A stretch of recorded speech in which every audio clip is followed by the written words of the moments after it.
The silence stretched across the cold vacuum of space like a held breath. Below, the planet Varellis glowed with soft blue light, untouched by war, chosen as neutral ground. Above it, dozens of alien ships floated in uneasy formation, each one bristling with weapons, each one ready to fire at the slightest provocation. Inside the command chambers of the largest ship, tensions ran high. Ambassadors from 5 different species had been arguing for hours. Treaties were being rewritten, old grudges reopened. Trust was thin and tempers thinner. Then the sensors flickered. A ripple passed through the fleet. Something had appeared at the edge of the system. No warp signature, no warning, just there.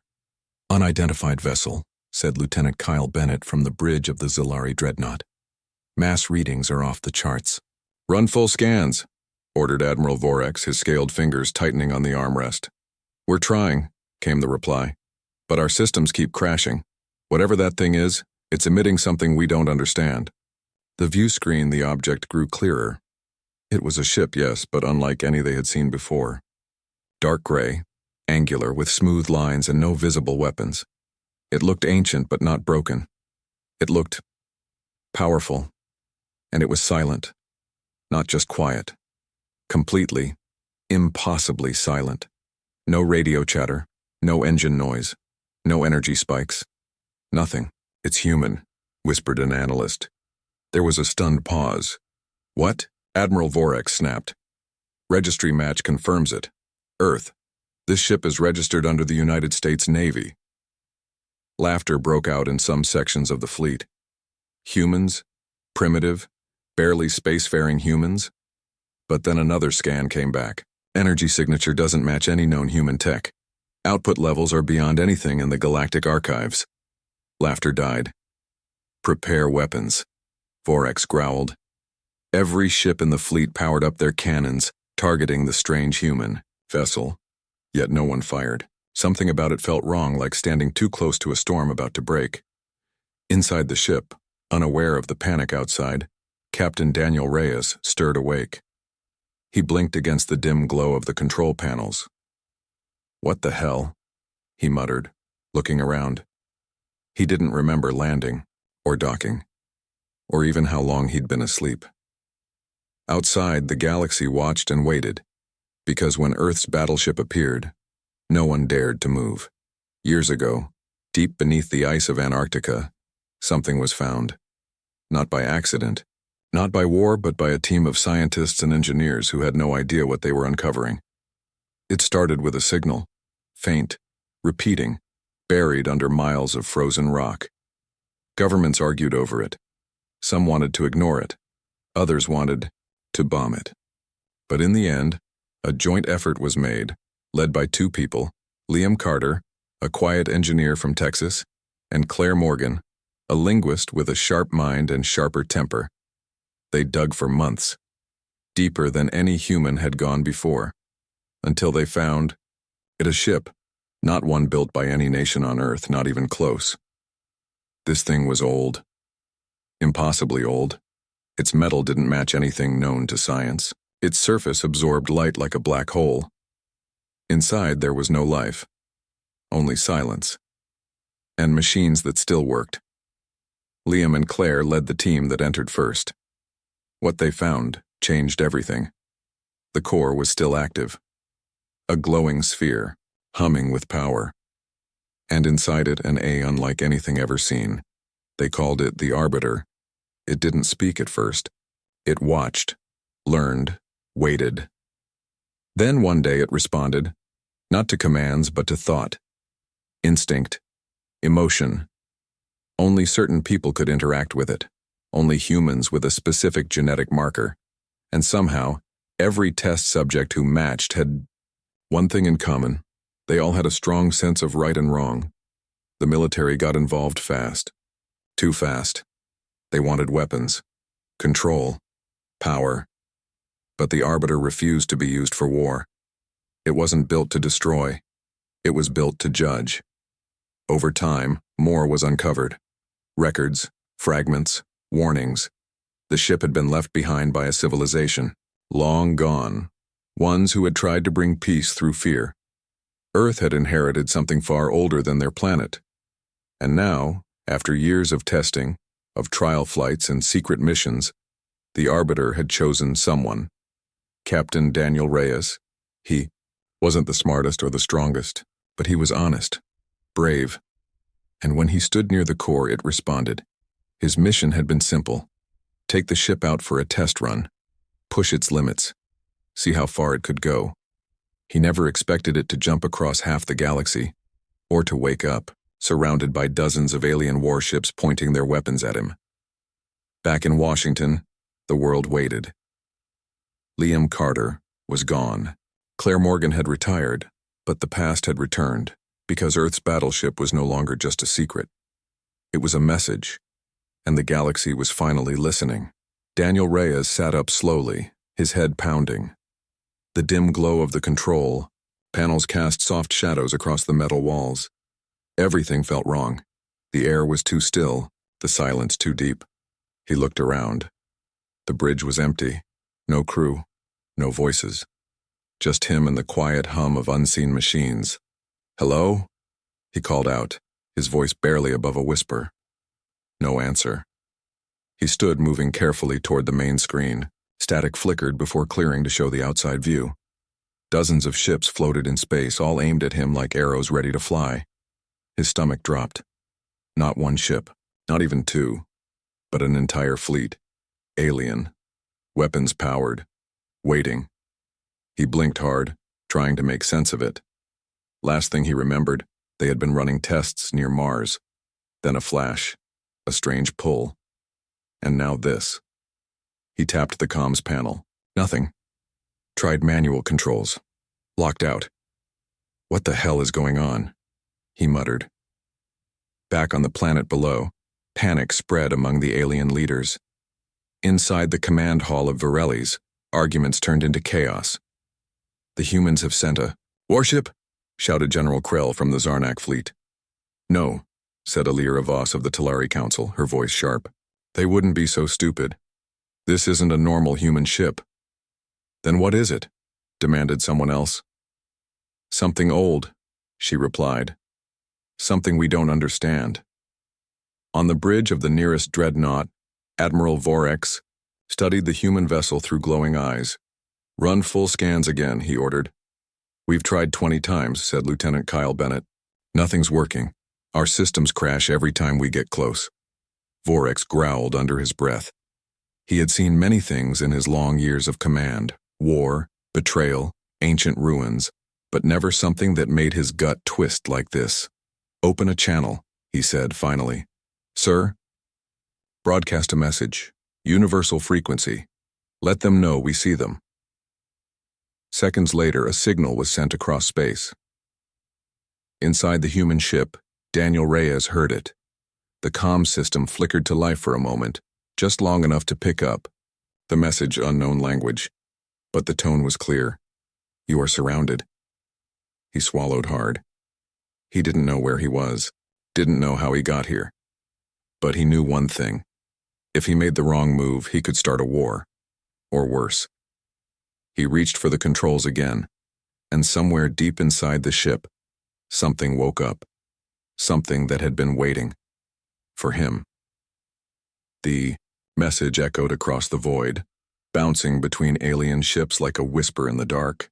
Captain Daniel Reyes didn't understand the words, but he understood the tone. Warning, fear, maybe even respect. He tapped at the controls again, but nothing responded. The ship was awake. He could feel it, but it wasn't listening to him. Not yet. Outside, the alien fleet remained frozen in place. No one fired. No one moved closer. They were waiting for something. Then, without warning, the human battleship's hull shimmered. A ripple passed over its surface like heat rising from asphalt. Every scanner in the fleet went dead for a full minute before rebooting. Systems flickered, lights blinked, and then the voice came. It wasn't broadcast through speakers or comms panels. It was inside their heads, calm, cold, ancient, judgment, suspended, peace not confirmed. Silence followed. Thick and heavy. Inside the command hall on Varelli's, chaos broke out. What was that? Shouted General Krail of the Zarnak, his fists clenched. Some kind of psychic attack? Asked an aide. No, said Elira Voss from the Teleri Council, her face pale. That was not a threat.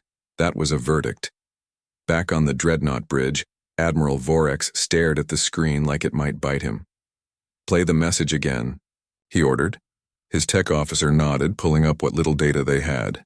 The phrase repeated. Judgment suspended. Peace not confirmed. Vorex felt a chill crawl down his spine. Those words. They matched records buried deep in the galactic archives. Old warnings. Stories told in secret. Tales of a time before recorded history. A time when peace was decided by machines far beyond anything they had now.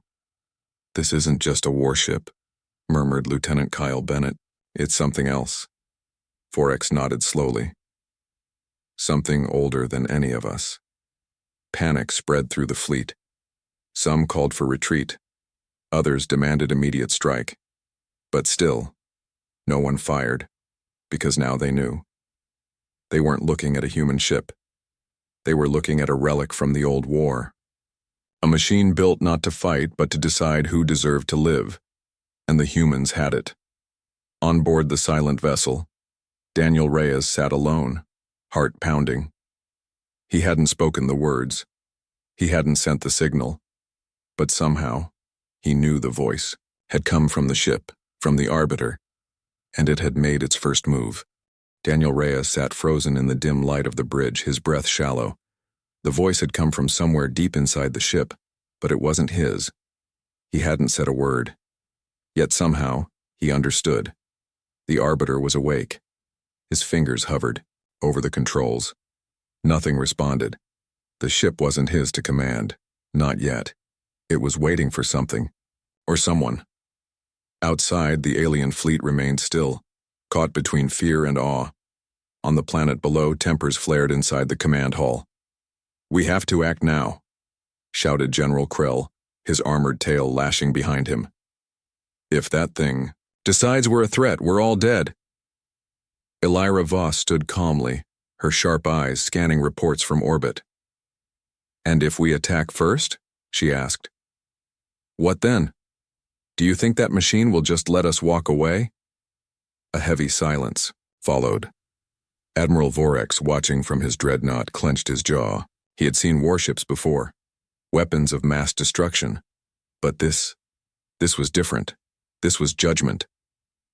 He turned to his officer. "Try again. Open a direct link. No threats. No demands. Just ask, what does it want?" Minutes later, a message was sent across space. The human battleship did not respond. But Daniel Reyes felt it. Something stirred in his mind. Not quite a voice. Not quite a thought. "You are the key." His heart pounded. He didn't know what that meant, but he knew one thing. He had to try. He closed his eyes, focused on the core chamber deep within the ship, and reached.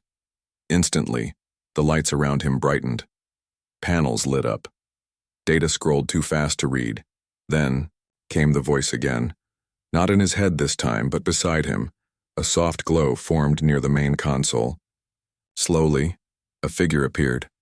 Tall, humanoid, faceless. "Arbiter," it said simply. Reyes swallowed hard. "Can you understand me?" "Yes." The answer was short, but it sent a shiver down his spine. "Why are we here?" he asked. "Because peace is broken." Reyes frowned. "So you brought us here to fix it?" "No," the Arbiter replied. "I brought you here to decide." His stomach twisted. Decide? He wasn't a diplomat, not a leader, not even sure he was ready to be captain. But the Arbiter didn't care about that. It had chosen him, because unlike the others, he could still choose right, even when it hurt. And now, the galaxy was waiting to see what he would do next. Daniel. Reyes stood in the core chamber, staring at the glowing figure before him. The Arbiter didn't move, didn't blink. It just watched. "Decide what?" he asked, his voice low. "The fate of those who seek peace," the Arbiter replied. Reyes shook his head. I'm not a judge, I'm just a captain. You are more, the arbiter said. You carry the weight of choice. That makes you a judge. Outside, the alien fleet remained frozen, waiting for something, anything to happen. Back on Virelli's, panic had turned to quiet fear. Leaders from 5 species sat around the long table, their arguments silenced by the unknown force now in their midst. General Krell slammed his fist on the table. We cannot wait for that machine to decide our future. Then what do you suggest? Asked Illyra Voss coolly. Attack? Run? Hope it goes away? He growled, but said nothing. Admiral Vorix, watching from orbit, made a decision. Send a message, he ordered. Invite them to speak. Face to face. Minutes later, the signal reached the human ship. Reyes read it on the screen and felt the arbiter's presence beside him. They want to talk, he said. Then go, the arbiter replied. Reyes hesitated. What if they try to kill me? Then peace was never possible. That cold truth settled deep in his chest. Moments later, a small shuttle launched from the battleship and drifted toward the largest alien vessel. Inside the dreadnought's command hall, tension was thick. Some officers wanted Reyes locked up. Others wanted him dead, but Admiral Vorix stood tall as the human entered. Reyes looked around. Every eye was on him. No smiles. No greetings. Vorix stepped forward. Why is your ship here? Reyes took a breath. It brought us. We didn't choose this. Then what does it want? Reyes looked down, then back up. It wants the truth. Silence fell. Truth about what? Someone asked. About your wars, your lies, your worst days. Vorix stiffened. Reyes continued. It doesn't care about words or treaties. It wants to see what kind of people you are, what kind of species. A heavy pause. And if we refuse, then you fail the trial, Reyes said simply. More silence. Then slowly, one leader raised a hand. I will show it, she said. I have nothing to hide. One by one, others followed, because if they wanted peace, they would have to prove it, not with weapons, but with truth. The trial began. Inside the core chamber of the human battleship, leaders from 5 alien species stood in a circle around the glowing sphere at the ship's heart. Captain Daniel Reyes watched from the side, silent as the arbiter reached into their minds. Memories played in the air like ghostly projections. Wars fought, lives lost, choices made in fear and fury. Some wept, some turned away. Others stood, tall even in shame. The arbiter did not speak. It only watched, judged. Hours passed. Then silence. One by one, the leaders were released. Some looked changed. Others looked broken. In the end, only 3 species were found worthy of peace. The others were given a warning. Leave this sector or face final judgment. No threats, no force, just truth. And with that, the arbiter shut down. The battleship grew, quiet once more. Reyes and his crew returned to Earth under heavy escort. The world waited for answers. Governments demanded reports. Scientists begged for access. But the ship remained dormant. The arbiter would not wake again unless needed. Months passed. Peace talks resumed across the stars. This time with new rules, new fears. New respect. Earth was no longer seen as weak, no longer ignored. They had inherited something ancient, something powerful, and they had used it wisely. Back home, Reyes stood on the deck of an old Navy carrier, watching the sun rise over the ocean. The wind blew through his hair. The sea whispered secrets he would never know. He thought about the trial, the leaders, the truths they had faced. He thought about the arbiter's words. You are more. You carry the weight of choice. He wasn't sure if he believed it, but he knew one thing. Humanity had been given a second chance, not just to survive, but to lead, to protect, to judge. And now, when Earth moved, the galaxy no longer dared to look away.